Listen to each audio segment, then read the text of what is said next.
a gente faz parte de um grupo de trabalho que foi coordenado pela professora Rosiane Matar, envolvendo diferentes universidades, né? A USP São Paulo, USP Ribeirão, Unicamp, Federal de Minas Gerais, Universidade Federal do Amazonas, Universidade Federal do Rio Grande do Sul. Professor José Geraldo, boa tarde.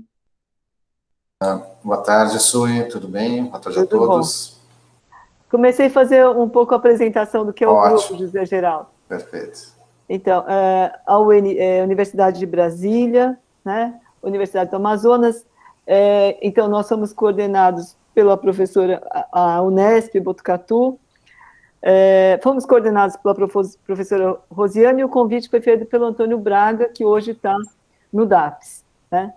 E isso foi desde o ano passado, e nós fomos responsáveis por escrever o manual de orientação do Ministério da Saúde no manejo das pacientes, das gestantes e puérperas com Covid-19. E aí um dos trabalhos desse grupo foi a realização dessas reuniões, que tem abrangido o Brasil inteiro. Então, as reuniões são feitas em todas as regiões, né? E hoje a gente vai discutir um caso que o doutor Fabiano vai apresentar, e a ideia o Fabiano faz a apresentação do caso, e depois a gente permeia a discussão com o nosso manual. Então, eu tenho uma apresentação depois, que a gente pode ir colocando alguns pontos do manual, e a ideia é bem essa, assim, para a gente poder divulgar, né, e consolidar o manual para as pessoas fazerem uso dele em todos os níveis de atenção, né, principalmente na atenção primária, que é onde o paciente chega, nos hospitais de baixo risco, como o Fabiano vai falar, né, e é isso. Então, a Karen, que nos auxilia, ela colocou aqui no chat o YouTube, né, onde vai ficar gravados casos clínicos. Para isso, é importante que vocês façam a presença de vocês no Google Forms, que também tem o link aqui, e é isso. Então, passo a palavra para o professor José Geraldo. Bom, boa tarde a todos, boa tarde, Sul. Já fizesse a apresentação do nosso grupo, que a gente tem tido muito orgulho de participar desse grupo, que a cada dia que passa a gente tem uma surpresa, né, em relação à Covid, um processo que não está pronto ainda, a gente não sabe tudo sobre a Covid. Esses encontros que a gente tem feito, a gente tem aprendido muito, né, porque em cada localidade tem uma particularidade no tratamento e na conduta em relação às nossas gestantes, e a gente tem percorrido o país inteiro aí para ver os principais problemas que o país tem e tentar resolver junto ao Ministério da Saúde para que as nossas pacientes sobrevivam, né? Porque a gente sabe que a mortalidade das gestantes está mais elevada do que a gente gostaria. Então, a gente agradece muito a presença de todos, especialmente do Fabiano, que vai apresentar esse caso aí, que é um caso que nós já tivemos uma oportunidade de dar uma lida nele, um caso difícil que a gente vai tentar discorrer um pouco aí do que a gente pode fazer para ajudar, né? Então, acho que a gente pode começar com o caso e depois a gente faz alguma discussão sobre ele. É a sua palavra, Fabiano. Obrigado, professor José Geraldo, obrigado, Sui. Queria dar uma boa tarde a todos, agradecer o convite do Ministério da Saúde para poder apresentar esse caso clínico da maternidade Interlagos para vocês. A gente é uma maternidade que eu vou apresentar para vocês, a gente foi classificado como não Covid, então para a gente é um desafio atender esses casos e eu vou demonstrar na aula para vocês. Vou iniciar a apresentação, vocês só confirmem se está aparecendo para vocês aí.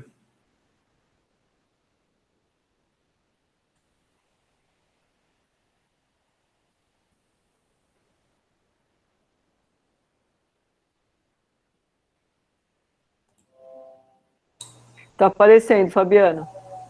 Ótimo. Opa, está no lugar errado. Está no primeiro slide, né? Sim, perfeito. Agora está. Perfeito. Então, vamos lá. Nós vamos fazer a análise de um óbito que a gente teve no Hospital Maternidade Interlagos. Para quem não me conhece, eu sou coordenador da obstetrícia da Maternidade Interlagos, sou professor de medicina da Universidade Municipal de São Caetano do Sul e sou pós-graduando em obstetrícia na USP. Primeiro eu vou fazer uma leve introdução sobre a maternidade, para que vocês conheçam o nosso cenário, como é que a gente atua, por quem somos responsáveis. Então, a Maternidade Interlagos é uma maternidade que fica na região sul da cidade de São Paulo, e que é referência para pré-natal de alto risco para a Capela do Socorro e Parelheiros. Então, a gente é responsável por mais ou menos 800 mil habitantes, uma população gigantesca. Então, toda essa área que vocês visualizam aí, deixa eu colocar uma apontadora aqui. Toda essa área que a gente visualiza aqui, a gente tem duas maternidades responsáveis por toda essa região, que é a Maternidade Interlagos, da qual eu vou falar agora, e o Hospital Geral do Grajaú. Tá? Então, são essas duas maternidades que abrangem toda essa referência. A nossa maternidade, especificamente, ela é referência para 25 unidades de saúde. Só para vocês terem uma noção do tamanho, a gente tem 72 leitos, não é uma maternidade tão grande, em que a gente tem 36 leitos de alojamento conjunto, 28 leitos de neonatologia, sendo 10 de UTI neonatal, 15 de U5 e 3 de U5, né, de unidade canguru. A gente tem 5 leitos de unidade de gestação de alto risco e 4 leitos de UTI obstétrica. Então, isso aqui é o número de partos que a gente fez no ano de 2020, então, apesar de uma capacidade pequena instalada, a gente faz muito parto, tá? Então, a gente fez no ano de 2020, 4.810 partos na nossa maternidade.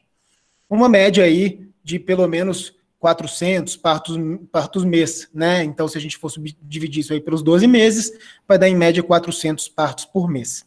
Tá? Eu vou mostrar que o ano de 2020 foi um ano atípico, a gente acabou assumindo outras referências por conta desse cenário do Covid. Em geral, a gente tinha, em média, 360 partos por mês, e a gente acabou assumindo uma demanda um pouquinho maior, que ficou reprimida por conta desse cenário Covid. Uma coisa que nos dá orgulho, que apesar de ser uma maternidade de alto risco, a gente tem uma média de taxa de parto normal de 63,5%, então, ainda que a gente atenda alto risco, as nossas taxas de parto normal são bastante elevadas. No cenário Covid, a nossa maternidade foi classificada como não Covid. Então, inicialmente, rolou aquele burburinho, opa, não somos não Covid, né? Ficamos livres da pandemia, quando, na verdade, a gente mal sabia que isso nos traria muitas dificuldades e teríamos que enfrentar realmente situações bem adversas, tendo em vista que a gente não foi classificado como Covid, inclusive a questão de contingenciamento, né, por conta de questão de recursos financeiros que realmente foram cortados para direcionar para aqueles hospitais que foram direcionados para Covid. Mas, por sermos porta aberta, né, por sermos uma referência não Covid, então as mulheres se sentiam muito mais seguras em passarem na nossa maternidade, né, elas tinham medo de ir para os hospitais gerais, justamente pelo receio da exposição ao vírus. Então elas começaram a buscar a nossa maternidade como fonte de apoio. E por ser uma maternidade exclusiva, então não é um hospital geral, isso também trazia certa segurança e que é reconhecidamente uma maternidade que presta uma assistência de qualidade, né? E por ser uma parada de muitos locais da região, incluindo serviços de saúde. Então a gente tem o pronto-socorro de Parelheiros, a gente tem vários serviços de saúde que referenciam para a nossa maternidade. Então, ainda que a gente não tenha sido o cenário Covid, quando essas unidades de saúde recebiam pacientes Covid, a referência era a nossa maternidade e a gente que tinha que dar um direcionamento a essas pacientes que a gente recebia com Covid. Então, tendo em vista tudo isso, até 30/4, que foi quando eu fechei os dados, tá, desse ano, 30 de abril desse ano, nós tivemos 144 casos suspeitos de Covid, tá? Dentre eles, 132 mães e 12 recém-nascidos. De forma que desses 144 casos, metade, 50% exatamente, foi liberada para acompanhamento domiciliar, 57 foram internadas, 8 foram transferidas, e dessas transferências, 7 foram para o Hospital das Clínicas da USP, uma para o Hospital Pedreira. E 2 óbitos nós tivemos. Um verdadeiramente positivo, que depois veio o PCR confirmando o positivo, que é o caso que eu vou apresentar hoje nessa discussão com vocês, mas teve um óbito também de um recém-nascido pré-termo, cujo resultado para a COVID veio negativo. Apesar de ser suspeito, ele foi considerado negativo. E de todos esses casos suspeitos, a gente teve 40 casos confirmados por PCR, tá? Então não foram todos os casos suspeitos que vieram com confirmação. Isso é óbvio, a gente sabe muito bem que nem todos os casos vão ser confirmados. Então, as notificações de 2020 foram feitas dessa forma, a gente coletou 107 casos, tá? Desses 107 casos, 33 vieram positivos, 67 negativos, 5 inconclusivos e 2 foram óbitos, tá? Esses óbitos, como eu disse, um positivo e um negativo, né? E 4 não coletados. Isso aqui, essas não coletas foi porque no começo da pandemia a gente ainda não tinha testes, né? Ficou aquela luta para saber como é que seria o protocolo, de quem é que a gente coletaria, de quem não coletaria. Então a gente teve 4 casos suspeitos aí, que infelizmente não foram coletados, mas todos eles do comecinho da pandemia, lá de março de 2020. Em 2021 a gente teve 33 coletas, dessas 33, 7 positivos e 26 negativos. Tá? Então a gente coletou nesse caso em 2021 já de todo mundo. E como vocês podem ver, a gente tem um alto número de casos suspeitos, porque se a gente for considerar que a maternidade foi classificada como não Covid, ter 144 casos suspeitos, isso é um número relativamente expressivo perante a uma maternidade que foi classificada como não Covid. E aí eu trago um cenário para vocês que é de extrema importância na nossa maternidade, que a gente tem somente 2 leitos de isolamento. Um deles em UTI e um deles em enfermaria.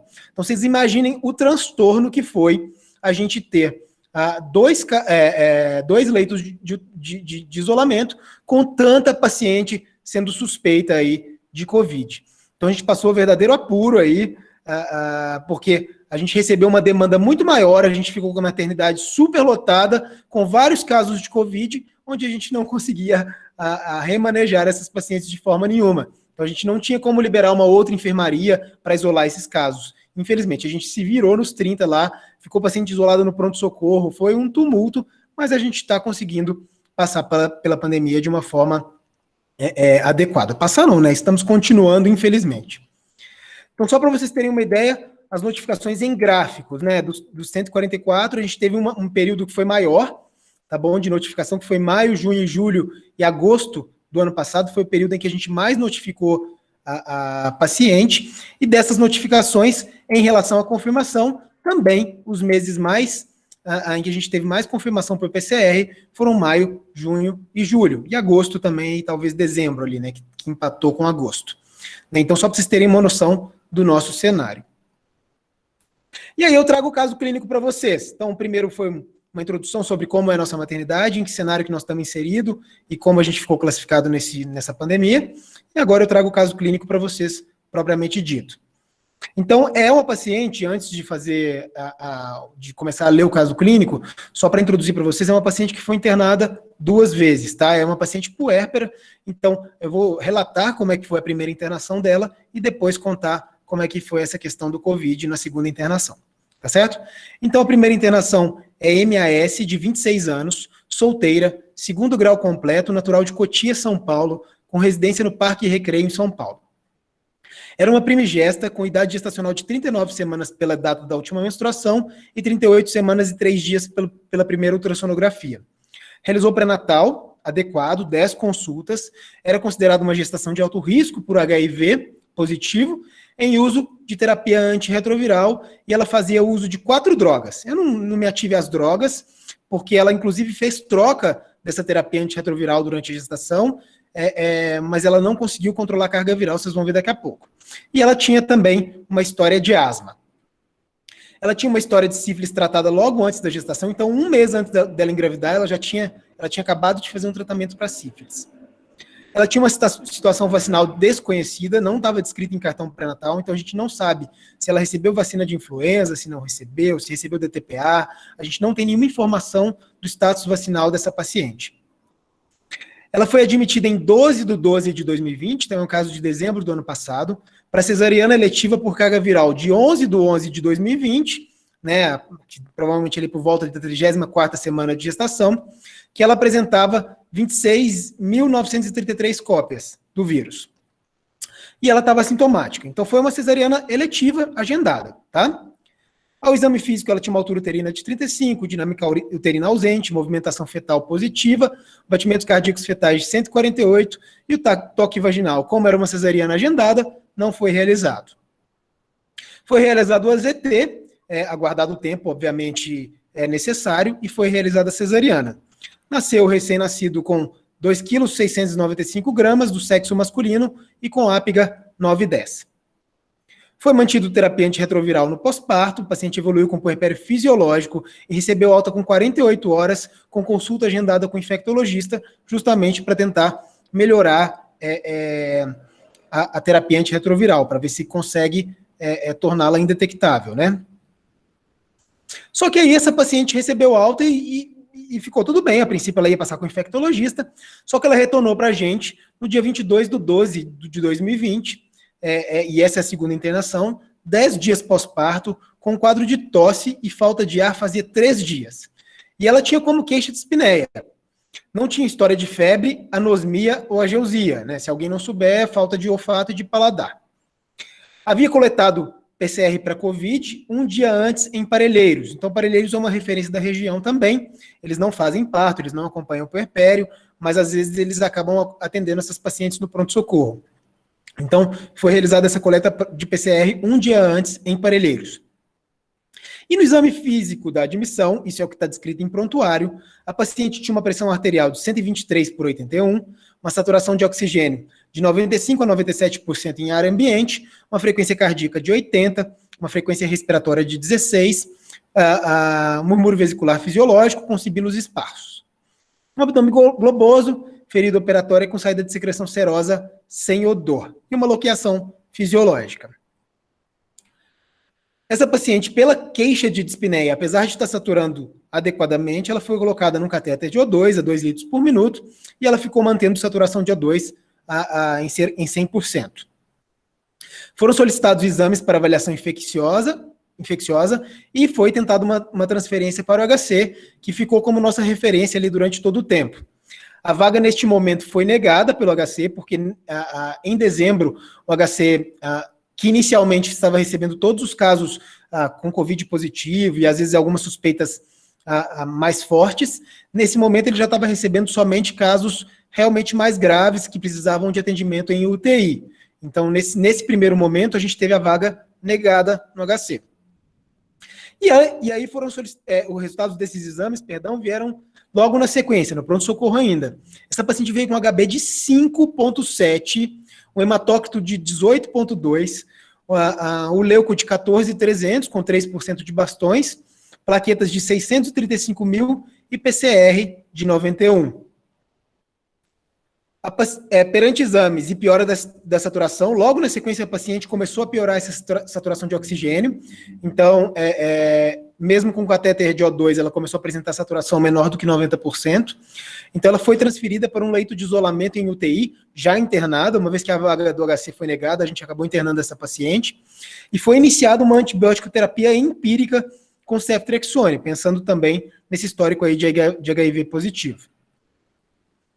O exame físico de admissão, a paciente, de admissão na UTI, a paciente estava consciente, orientada, Glasgow 15, descorada, desidratada, taquipneia, acianótica e febril. Os sinais vitais, pressão arterial de 138/102, frequência cardíaca de 136, temperatura axilar de 38,3, saturação de 98% com catéter de O2 a 2 litros por minuto. Então, nesse momento, a saturação estabilizou. Pela ausculta do intensivista, tinha um movimento, murmúrio vesicular com estertores crepitantes finos generalizados e tinha um edema 2 cruzes em 4 bilateralmente. A conduta nesse primeiro momento foi manter ceftriaxone, fazer uma inalação com beta-2 agonista, principalmente pela história de asma dessa paciente. Foi iniciado a corticoide endovenoso e enoxaparina profilática. Foi solicitado um raio-x de tórax, que eu trago para vocês o resultado aqui. Então, existe esse infiltrado, né, difuso no raio-x. Essa paciente recebeu 2 concentrados de hemácias na madrugada, por conta daquela hemoglobina de 5,7. e ela ficou estável durante a madrugada, com máscara de O2 8 litros por minuto, saturando de 94 a 98, mas logo no final da madrugada ela precisou ser pronada para manter a saturação por volta de 6 horas da madrugada. Às 8h30, ela apresentou uma queda de saturação de 76% a 89% e vômitos. Foi assistida por médico e fisioterapeuta, com uma tentativa de colocação de máscara de Venturi, mas não houve sucesso. Essa paciente, então, foi entubada. Progressivamente, ela apresentou uma piora do quadro e apresentou uma parada cardiorrespiratória em atividade elétrica sem pulso e tentativa de reanimação por mais de 1 hora sem sucesso. O óbito foi constatado 12h10. Então, só para vocês terem uma ideia, essa paciente chegou às 17 horas do dia 22 e foi a óbito 12h10 do dia 23.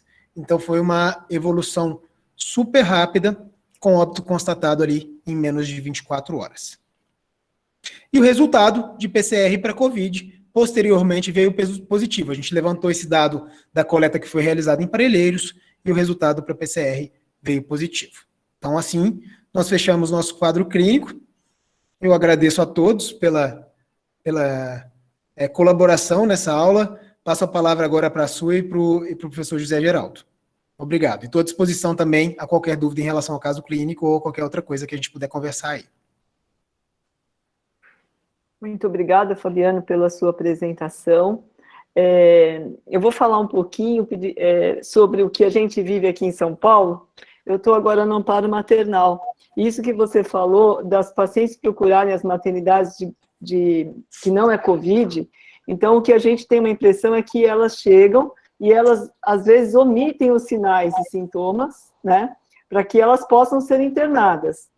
E a gente percebe isso nitidamente. Às vezes a paciente, quando você já fez o parto, ela fala para você que não está sentindo o cheiro, você percebe que ela tossiu.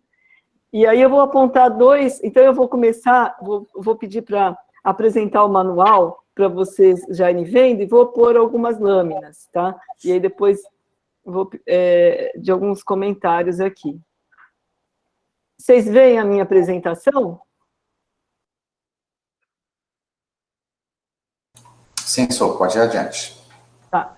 Então, assim, essa primeira lâmina é para apresentar, assim, a carinha do manual, essa é a capa. Aqui está o QR Code. Então, quem quiser já pode aí aprender essa imagem e terá acesso ao manual. E também a Karen colocou aí no chat do nosso encontro esse link para dar acesso ao manual, tá? É um manual que está sendo atualizado. Essa versão disponível na internet ainda não contém as atualizações, mas nesse mês a gente está soltando um já com atualizações. Bom, e aí eu vou partir aqui, eu acho sempre interessante a gente colocar esse quadro que todo mundo já conhece, né, da Covid-19, falando do quadro clínico e da evolução da doença, dizer que numa fase inicial, que é até o 7º dia da doença, e é muito importante, em todos os casos de Covid, a gente tentar estabelecer qual foi mais ou menos o dia 1 da doença, para a gente ter ideia da evolução. Então, nos primeiros 7 dias, é quando você tem a contaminação pelo vírus, uma replicação viral intensa, e depois do 7º dia em diante, a gente não tem mais vírus, tanto que o teste do PCR, ele passa, né, a ser negativo, pode ser negativo mesmo com a doença, e você entra numa fase inflamatória. Então, se aqui na fase 1 você tem uma doença que é de trato respiratório superior, na fase 2 em diante você tem uma doença que é pulmonar, e se ela progride, você tem uma doença sistêmica, causando um processo inflamatório, uma resposta hiperinflamatória em todos os setores do organismo, com diferentes manifestações.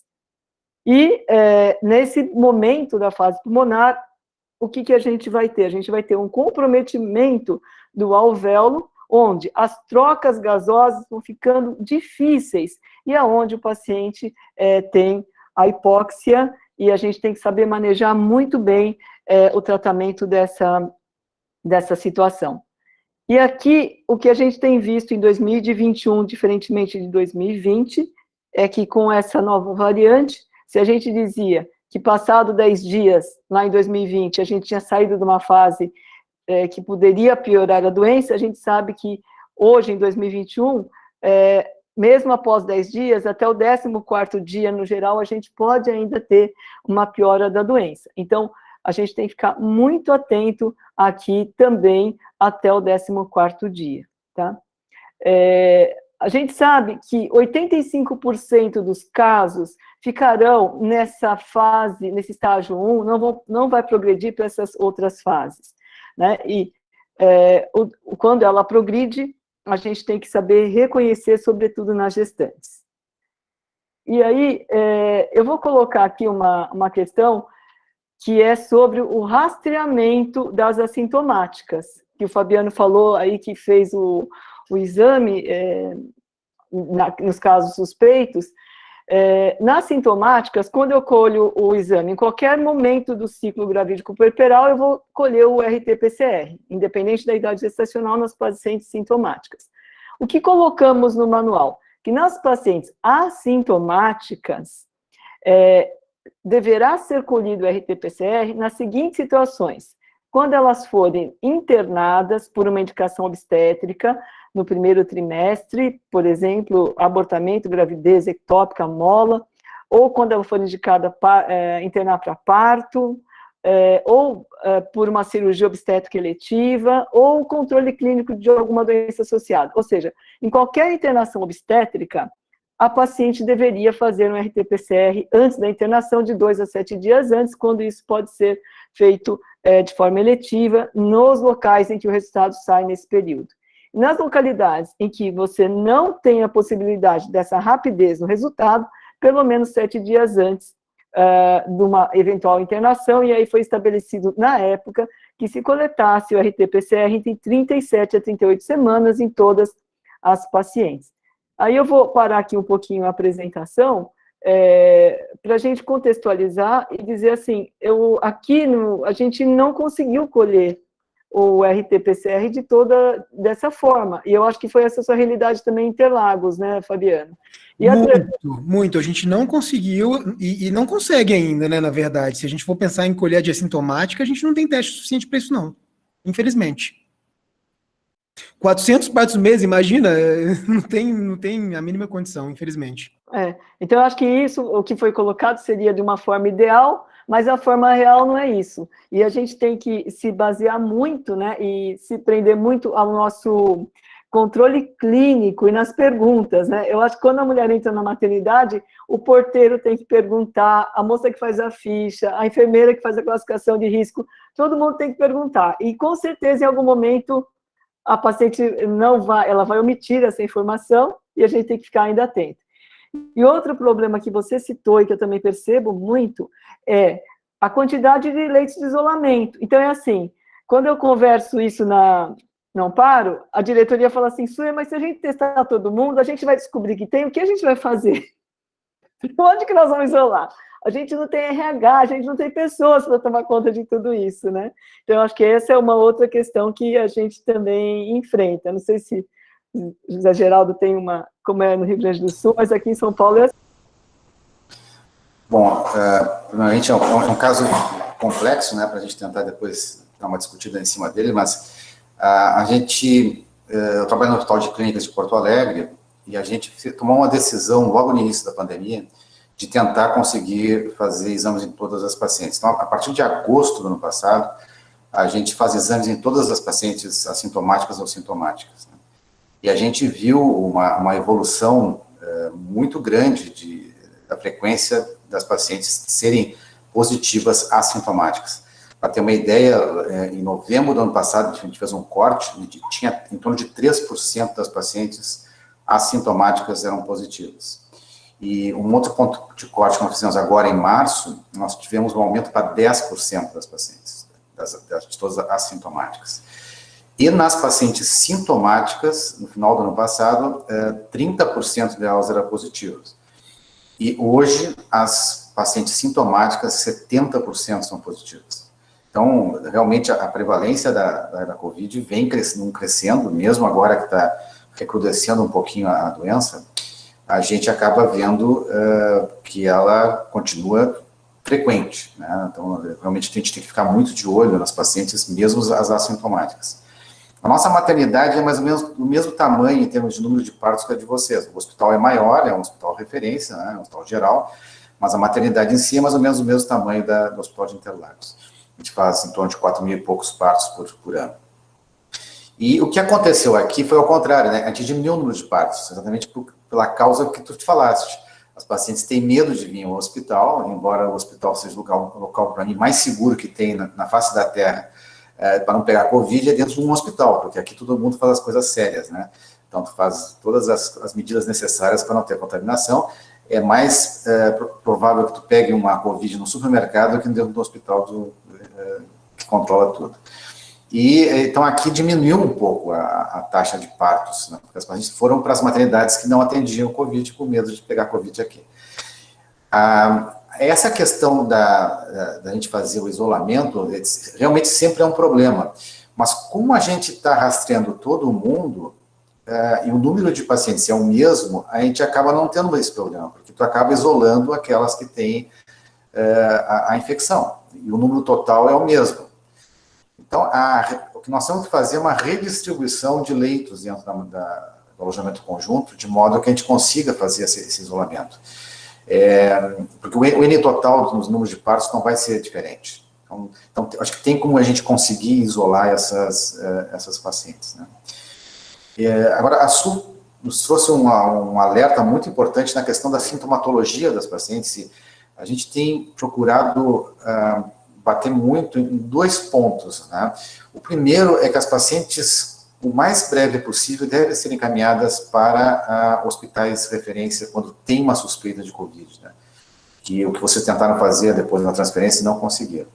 E para isso, especialmente quem trabalha na unidade básica de saúde, que não vai ter os exames disponíveis assim, a curto prazo, né? Existe um score de alerta obstétrico modificado que está dentro do manual, chamado de MILS, que tem alguns parâmetros que a gente tem que... Tá? Ótimo. Que a gente tem que ficar de olho, né? Então, os parâmetros são todos conhecidos, simples, né? Que é a frequência respiratória, a saturação de oxigênio, temperatura, frequência cardíaca, pressão arterial e o sensório da paciente. Então, esses score, né, que tem um índice de normalidade, ele tem um sistema de alerta, né? Então, quando ela começa lá com a frequência respiratória ficar um pouquinho mais frequente, lá entre 20 e 24, com a temperatura já, uma hipotermia, uma hipertermia leve, uma frequência cardíaca já passando dos 100, né? Uma pressão que começa geralmente a baixar mais do que a ficar hipertensa, embora a hipertensão pode estar associada também. E a paciente começa a perder algum grau de sensório, antes que ela entre no alerta vermelho, às vezes com um quadro já mais grave, com uma saturação de oxigênio mais baixa e uma temperatura já muito elevada, que não baixa com medicamentos, a gente tem que tentar conseguir transferir para um hospital terciário que consiga tratar adequadamente esses pacientes com Covid. E isso talvez seja o maior problema do Brasil inteiro, né? Vocês ainda em São Paulo têm um nível de estrutura hospitalar muito bom, né? Vocês imaginam isso no interior do Nordeste, no interior do Norte, que tem uma dificuldade talvez um pouco maior de fazer essas transferências, né? Então, a gente tem que ficar muito alerta para que a gente não perca as pacientes e diminui a morbidade das nossas gestantes, né? É sempre a gente gosta de falar muito sobre a questão desses critérios de gravidade, né? E os sintomas, né? Os sintomas, tem aquelas perguntas clássicas, né? Que a Su falou, né? Que essa questão de se está com gripe, está com tosse, dor de garganta, dor no corpo, calafrios, falta de ar. Então, é uma coisa que a gente, paciente, tem que ser perguntada, especialmente se eu não tenho os exames para fazer o diagnóstico, né? E um quadro que é bastante comum e pouco, talvez, dado importância, é a questão da diarreia e da astenia, né? As pacientes ficam muito, muito fraquinhas, assim, elas não conseguem caminhar direito, às vezes, com muito esforço, mas conseguem se alimentar. Então, esse quadro de que a paciente fica com perda da força é às vezes, muito comum, e a gente não dá muita bola, às vezes, para isso, né? A gente fica só vibrado na questão respiratória, né? Mas um bom número de pacientes não faz o quadro respiratório, faz um quadro mais inflamatório, né? Generalizado no corpo, que pode ser só muscular, pode ser intestinal, e aí não ter falta de ar. Então, a gente tem que ficar realmente muito atento a essas pacientes. Eu queria perguntar algumas coisinhas do quadro clínico, né, que tu apresentaste muito bem. Tu chegar tem um índice de massa corpórea dessa paciente, se ela é obesa ou não?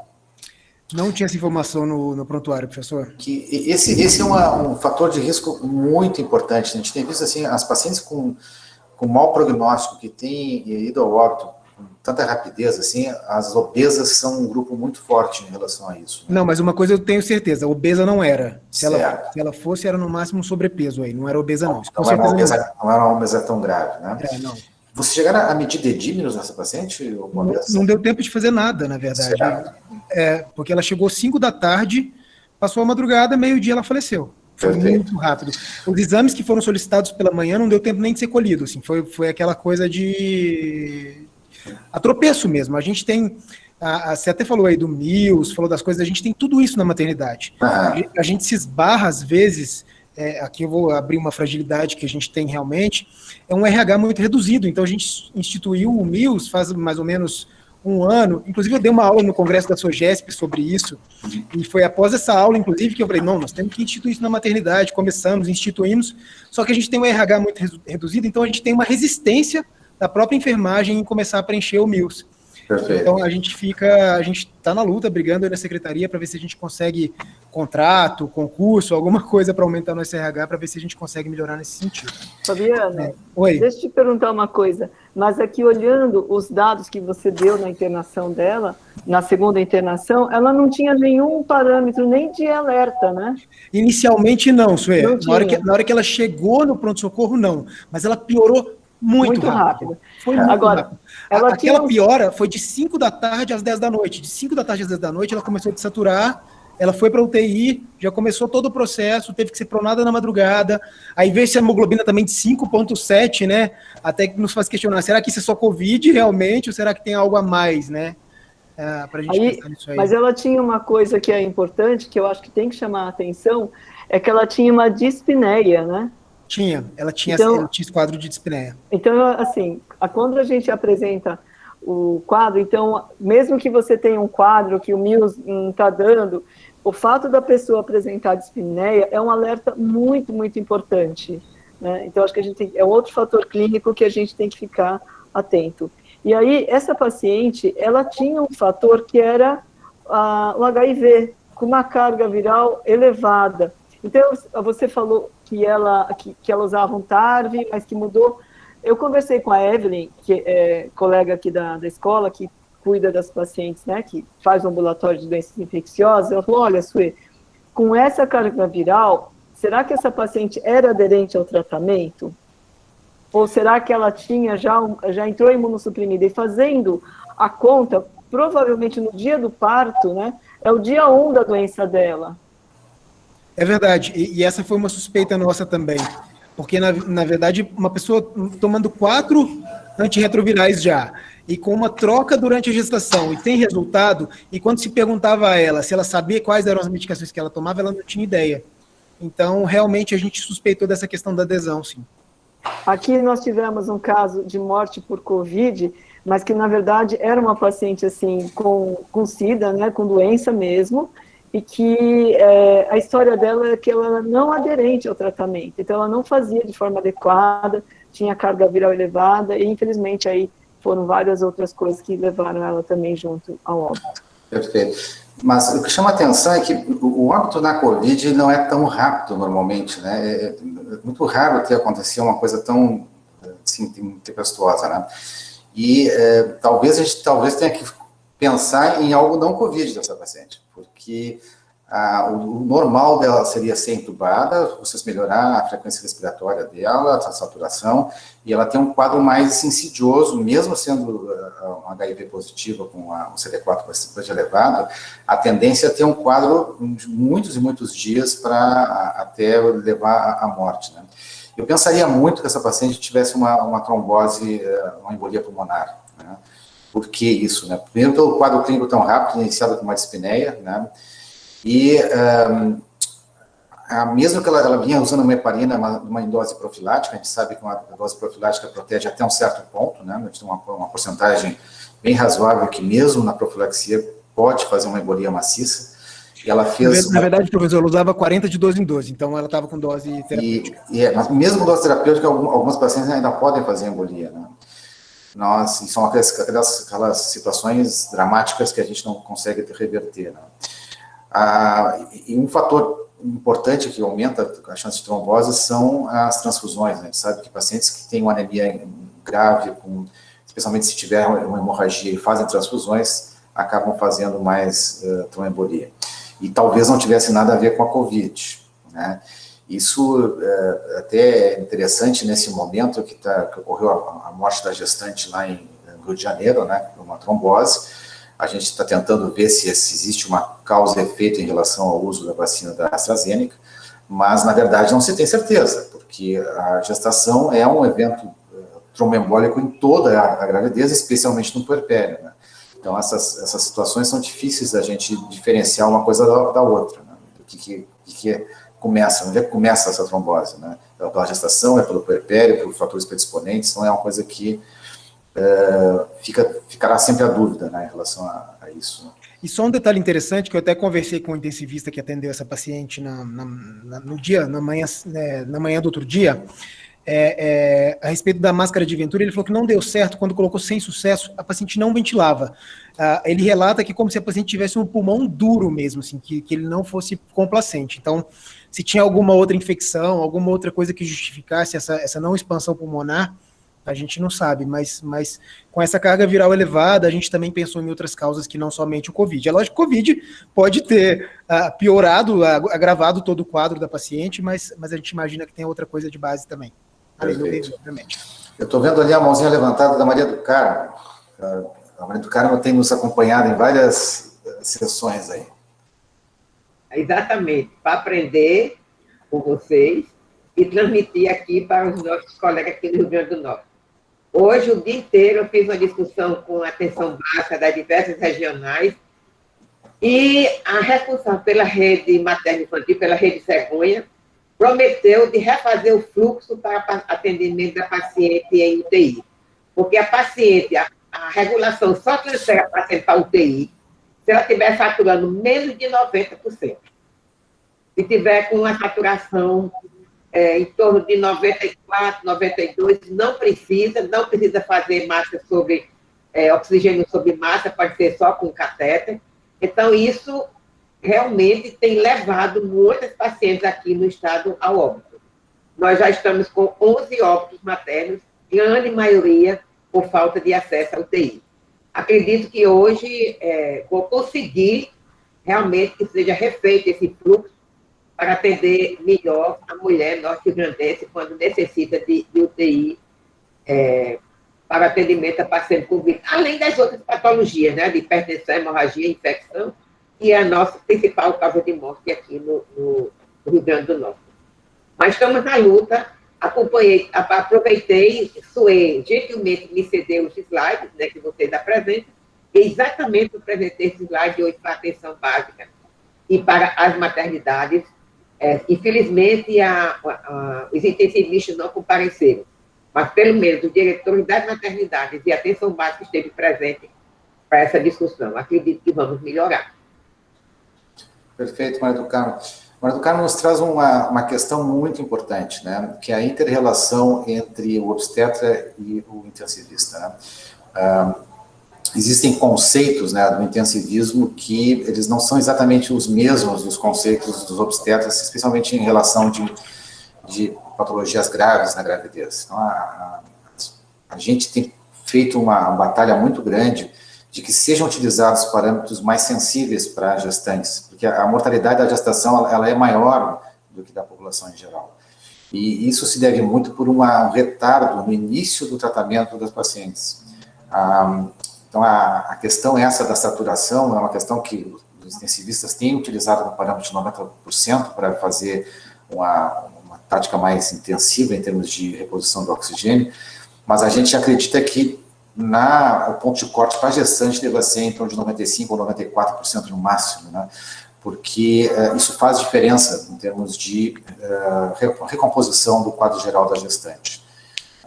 Eu não sei se tem algum intensivista aqui presente, mas isso é uma discussão que tem que ser levada adiante, e a Tia Maria do Carmo tem toda a razão em levar isso para os nossos colegas. Né? Na próxima quinta-feira, às 11 horas da manhã, vai ser um caso aqui do Rio Grande do Norte.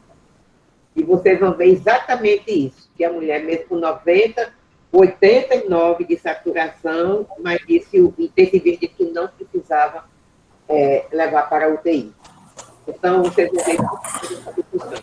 A outra coisa que eu queria falar sobre o aleitamento materno, sobre a anticoncepção, e a anticoncepção está sendo muito esquecida nas mulheres com Covid. Sai da maternidade sem nenhuma orientação e também, muitas vezes, a atenção básica não tem essa preocupação. Eu tive o cuidado de chamar bem atenção hoje para a atenção básica sobre essa questão, principalmente do planejamento reprodutivo. Então, e assim vamos lutando até conseguir. Perfeito, Edgar. Acho uma boa lembrança também, isso não só na Covid, mas fora da Covid, o pessoal tem esquecido muito da anticoncepção. A gente tem feito um trabalho muito intenso em tentar utilizar o DIU no pós-parto e pós-cesárea, né? E nessas pacientes pós-Covid, é interessante esses pacientes até utilizar, porque elas não atrapalham em relação à trombose, por exemplo, que um anticoncepcional oral eventualmente poderia causar algum problema na Covid, que a gente não sabe, provavelmente não, mas a gente não saberia, né? Mas um DIU seria uma solução interessante para essas pacientes, né? Para colocação pós-cesárea ou pós-parto. Né? Eu não sei se alguém gostaria de fazer alguma pergunta, alguma sugestão. Tem o chat ali que as pessoas podem escrever, de repente, se não quiser falar.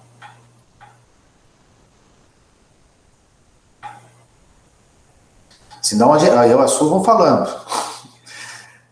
O assunto do dia é a vacina, né? Acho que a gente não pode deixar de conversar um pouco sobre a vacina. Né?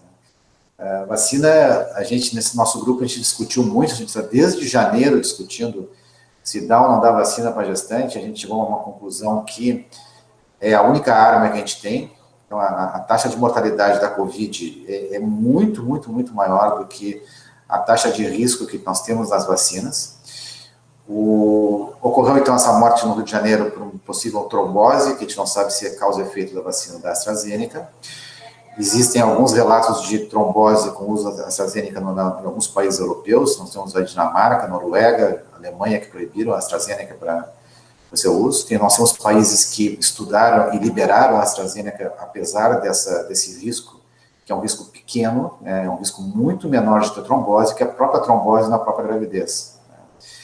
E o risco de morte e complicações da Covid é tão grande que talvez valha a pena correr mesmo com a AstraZeneca. O que aconteceu agora é que, por uma questão de cuidado, e acho que com razão, o Ministério da Saúde está solicitando para não utilizar a vacina de AstraZeneca, mas deve-se manter o uso da Coronavac quando voltar e da Pfizer quando estivermos. Né? Então, assim, eu acho que isso é um alerta que a gente tem que dar, que não é a vacina que está sendo proibida na gravidez, né? E sim uma determinada vacina que está sendo estudada e talvez até volte a ser utilizada no futuro, depois de ser estudado bem esse caso. Né? Então, nós vamos ter, eu acho que às 18 horas, um pronunciamento oficial do Ministério da Saúde, e a gente vai ouvir lá o que eles consideram em relação a esse problema. Né? Então, eu gostaria de ouvir a Su estuda muito vacina, eu gostaria de ouvir a opinião dela em relação a esse problema. Zé Geraldo, assim, o nosso grupo, né, se posicionou frente à vacina, favorável à vacina, por esses motivos que já foi falado, né, pelo José Geraldo, e infelizmente aconteceu essa morte aí. Então, acho que nós estamos num momento ainda de investigação, né? Nós não podemos afirmar que, com certeza, foi por conta da vacina, tem que ser esclarecido isso, mas o que é importante é que a gente não enterre a vacinação em gestantes contra a Covid-19, né? Então, eu penso que ela pode ser até reformulada. a vacina da Pfizer, então tem que entender assim, a diferença entre as vacinas. As vacinas disponíveis no Brasil hoje, a gente tem a Coronavac, que é de vírus inativado, então a gente já tem muitas vacinas que já usamos, que usam essa mesma tecnologia. A questão é que a vacina Coronavac, ela só promove a imunidade de anticorpos, ela não promove a imunidade celular, né? E a eficácia dela é de 50%. As vacinas de RNA, que são a da Pfizer, que agora começou a ser disponível no Brasil, a da Moderna e a da Janssen, né? Pfizer, Moderna, são as que foram disponíveis nos Estados Unidos. E aí, o que aconteceu nos Estados Unidos? Lá, a Sociedade Americana de Ginecologia e Obstetrícia colocou que as mulheres que quisessem, gestantes que quisessem ser vacinadas, a vacina não deveria ser negada. E também houve mulheres que acabaram tomando a vacina sem saber que estavam grávidas, enfim. E eles têm um aplicativo chamado V-Safe, que a paciente, ela reporta, né, como foi, depois que ela tomou a vacina, voluntariamente. E, a partir desse registro, observou-se que houve mais de 30 mil gestantes que tomaram a vacina de RNA mensageiro, a da Pfizer e da Moderna, lá nos Estados Unidos. E não houve aumento de complicações na gestação. Então, assim, esse é um dado, né, que embora as vacinas não tenham sido, não incluíram gestantes, esse dado dos Estados Unidos é um dado que é alentador, né? E provavelmente logo também teremos, agora não, né? Vamos ver como que vai ficar essa vacinação aqui no Brasil, que estava para começar. Acho que a gente só vai ter dados de profissionais de saúde por enquanto, para a gente entender um pouco como foi a vacinação da Coronavac. Em relação à vacina da AstraZeneca, eu acho que a gente tem que realmente aguardar, são esses dados, alguns países europeus proibiram a comercialização, e eu acho que a gente está agora num momento de reflexão e de entender o que vamos fazer, né? Então, provavelmente também a CNE da Febrasgo, de vacinas, de imunização, as sociedades vão fazer algum pronunciamento aí, provavelmente após essa coletiva, e hoje às 18 horas, né? Mas nós entendemos, né, que a vacina é a solução para essa doença, enquanto não vem, que a gente continue usando máscara, distanciamento social, né, e higiene das mãos, e etiqueta respiratória. A Covid não acabou, né, a gente tem que ter essa ideia, a Covid não acabou. Então, a gente vê no fim de semana o pessoal na rua e pensa que acabou a Covid, né? Mas a Covid não acabou ainda. A Maria do Carmo trouxe a questão do aleitamento materno, que a gente acabou não comentando, né? É super importante isso, mesmo pacientes que tenham Covid, né? O aleitamento materno tem sido preconizado, não deve ser suspenso. Os anticorpos passados ao recém-nascido provavelmente protejam o recém-nascido, e tem que ter os cuidados de higiene respiratória, de higiene das mãos, mas é muito importante manter essa amamentação. Pacientes que fizeram a vacina também, né, devem continuar fazendo a amamentação, não deve ser suspenso, né?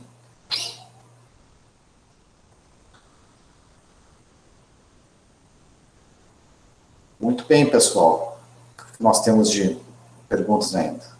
Eu acho que, enquanto vão surgindo as perguntas, eu vou continuar fazendo a apresentação do manual para fixar algumas coisas aqui, em relação, principalmente, a quando a gente começa o tratamento da Covid, né? Porque uma das coisas que a gente percebe também é que existe, até por medo de que a doença se agrave, naquela fase viral, as pessoas tomando remédio. Hoje mesmo uma pessoa me perguntou, uma amiga minha está com Covid, o que ela tem que tomar, né?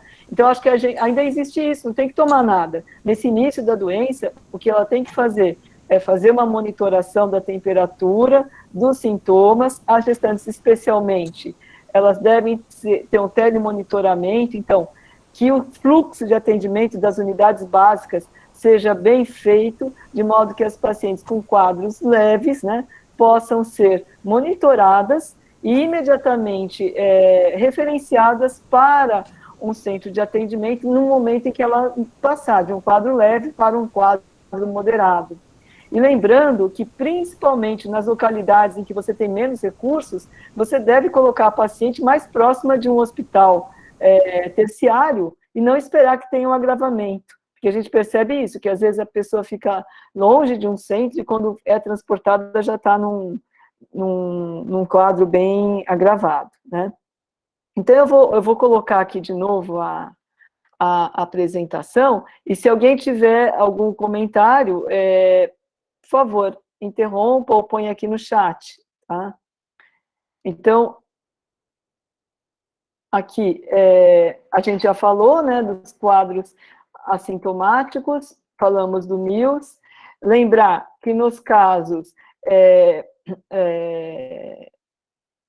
assintomáticos, a gente, ou nos casos, mulheres assintomáticas com RT-PCR positivo, quando não tem nenhum sintoma, ou sintomas poucos, isolamento, orientações e o teleatendimento após o 7º dia, especialmente, né, até o 14º.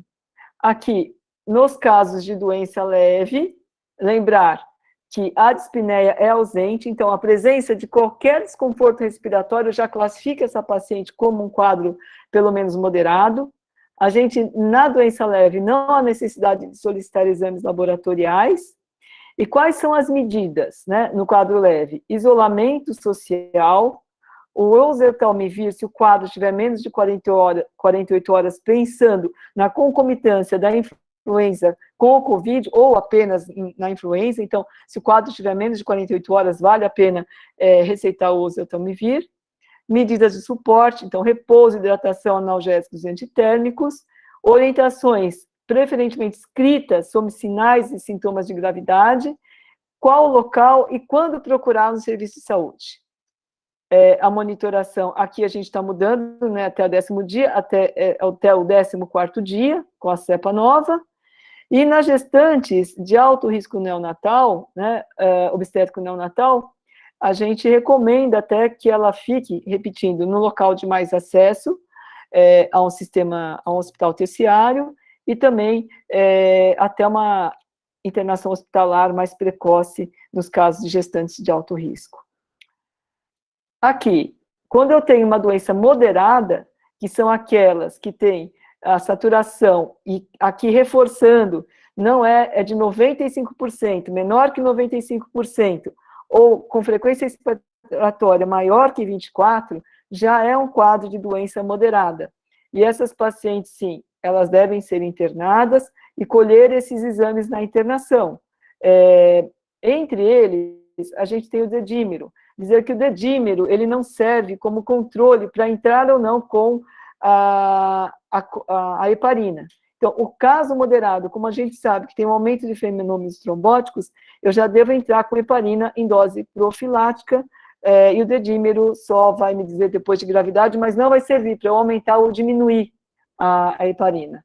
Para eu aumentar a heparina para uma dose de tratamento e não ser mais uma dose de profilaxia, eu tenho que me basear em fenômenos trombóticos. Então, em algum exame que mostre que essa paciente tem um quadro trombótico, né?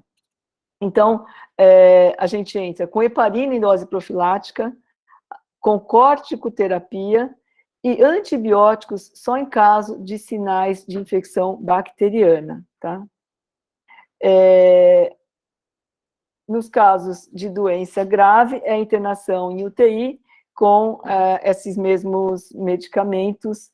E aqui, quais os antibióticos que a gente tem utilizado, né? Como foi usado nesse caso, foi usada a ceftriaxona, e a gente associa com a azitromicina, né? Sempre que você... é importante que o antibiótico é quando eu tiver evidência de associação com doença bacteriana. Aqui é o esquema, que também está no manual, sobre a heparina. Então, aqui, conforme o peso da paciente, a gente vai fazer a heparina, né? Aqui a gente está aqui numa dose profilática, a heparina ou a enoxa, e falando da corticoterapia. Então, lembrar que a corticoterapia não deve ser feita antes, até o 7º dia, porque é uma fase viral até o 7º dia, e o uso do corticoide pode, inclusive, piorar o quadro da paciente, porque facilita a replicação viral, né? E o corticoide que a gente usa tem sido a dexametasona, 6 miligramas por dia, por 7 a 10 dias, lembrando que quando a paciente está já dentro da viabilidade, de idade gestacional de viabilidade, a gente pode, nas primeiras 48 horas, oferecer a dexametasona, 6 miligramas a cada 12 horas, 4 doses, para também ter a atuação dela como um elemento de maturação pulmonar, tá? Aqui são os elementos de internação em UTI, e lembrar, aqui a gente inicia a oferta de oxigênio pelo catéter nasal, lembrando que o fluxo máximo no catéter é de 6 litros por minuto. Se a paciente não atingiu saturação acima de 95 com o catéter nasal a 6 litros por minuto, não adianta aumentar para 8. Eu tenho que passar para um outro dispositivo, que é uma máscara de Venturi, ou uma máscara que equivale a não reinalante. Se eu não tiver melhora com a máscara de Venturi, passo para o catéter nasal de alto fluxo, que que aceita de 40 a 70 litros por minuto, e se eu ainda não tiver o sucesso, passo para a ventilação não invasiva, e depois para a ventilação mecânica invasiva. Então, são esses os dados aqui que eu, nesses últimos minutos, eu quis ressaltar, né, que eu acho importante, tipo, pedra mole em pedra dura, tanto bate até que fura, né? Nós estamos fazendo isso, repetindo todos os dias para ver se... Quase um mantra, né? 95 de saturação é a nossa meta, frequência respiratória de 24, né? E uma outra coisa que não foi falada aqui, que eu acho que é importante dizer, e que é uma briga, né, no bom sentido, entre os obstetras e os intensivistas, é que os intensivistas pressionam os obstetras para fazerem o parto. E os obstetras têm que ser muito firmes em saber um pouco da Covid, e a gente, assim, tem que aprender um pouco agora, né, que eu já não lembrava mais, de estudar um pouco gasometria, ventilação, para a gente poder ter um mínimo de conhecimento para poder ir lá discutir um pouco com o intensivista e falar que você não precisa, porque entubou uma gestante, obrigatoriamente fazer o parto dela. Você pode entubar a gestante e fazer a pronação dela, que eu acho que a gente tem aprendido muito com a experiência do HC, que teve a felicidade de ter uma UTI com 12 leitos, onde você tem o obstetra junto com o intensivista. Mas a professora Rossana, a Fernanda, a Cristiane contam para a gente que também não foi fácil lá, de início, esse relacionamento. Então, elas tiveram que estar muito presentes, ter muita convicção naquilo que estavam orientando. Convicção não é que a gente está aprendendo todo dia, mas foram aprendendo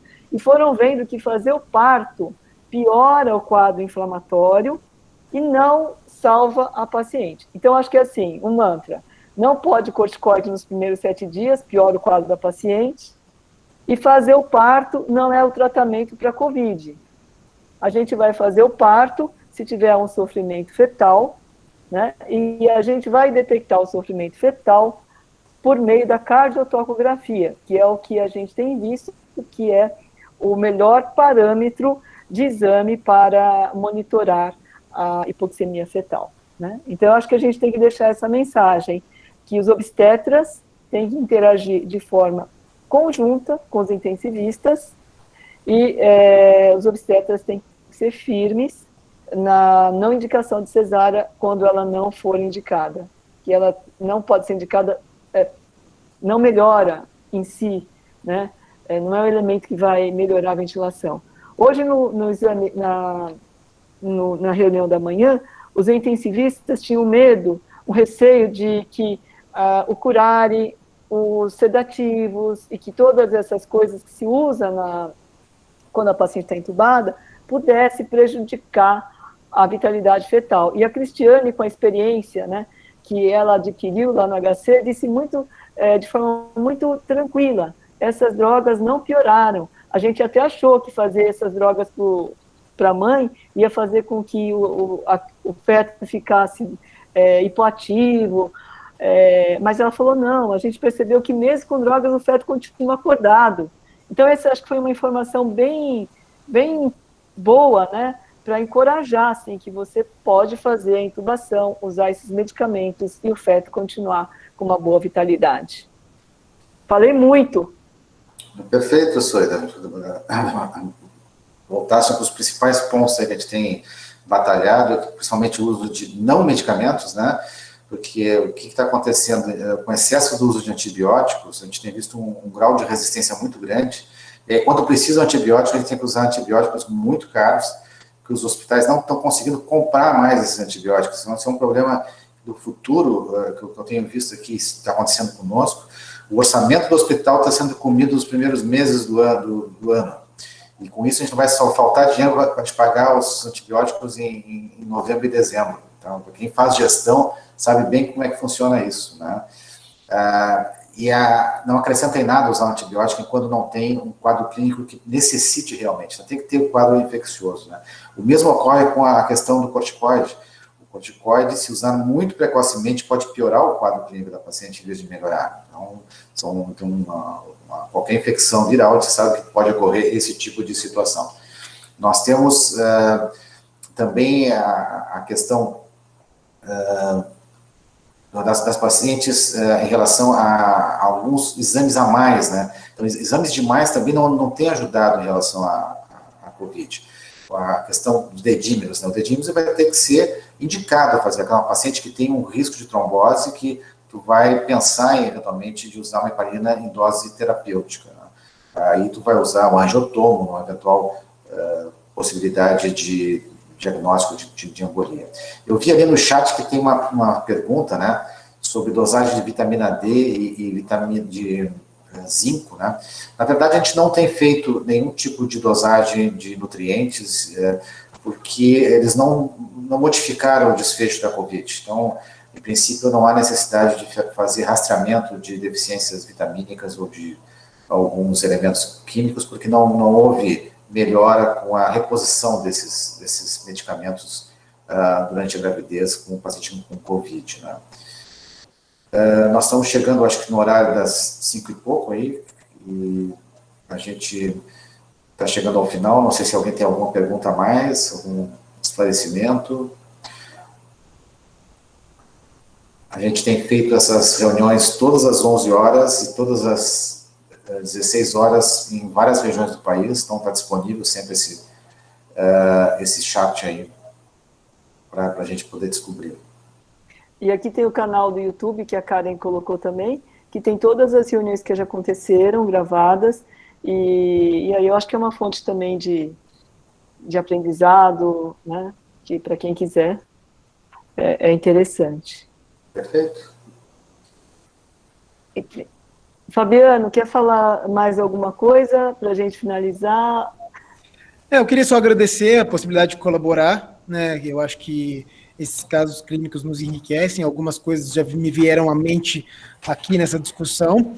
Acho que lembrar que uma coisa que a professora Rossana sempre fala com a gente é a respeito da gente não menosprezar os sintomas das gestantes, né, porque às vezes elas são oligossintomáticas, e as puérperas parecem também ter um desfecho mais desfavorável, e também olhar para essas puérperas com bastante carinho e cuidado mesmo. Acho que é basicamente isso que eu queria dizer. E agradecer mais uma vez. Obrigada. E eu quero saudar aqui especialmente a Maria do Carmo e o Yurian, que estão sempre nessas reuniões, colaborando com a gente, né? E isso deixa a gente muito feliz. E agradecer aí a companhia do professor José Geraldo hoje. Muito obrigada. E aprendendo, né, Sueli? Sempre tem coisa nova. Muito bem, muito obrigado a todos, especialmente ao Fabiano com a apresentação. Foi muito boa a apresentação, um quadro difícil, grave, um desfecho desfavorável, mas acontece, né? Talvez pela própria gravidez. né? Então, obrigado a todos aí pela presença. Um abraço, Suê. Obrigado, pessoal. Boa tarde. Tchau. Boa tarde a todos. Obrigada.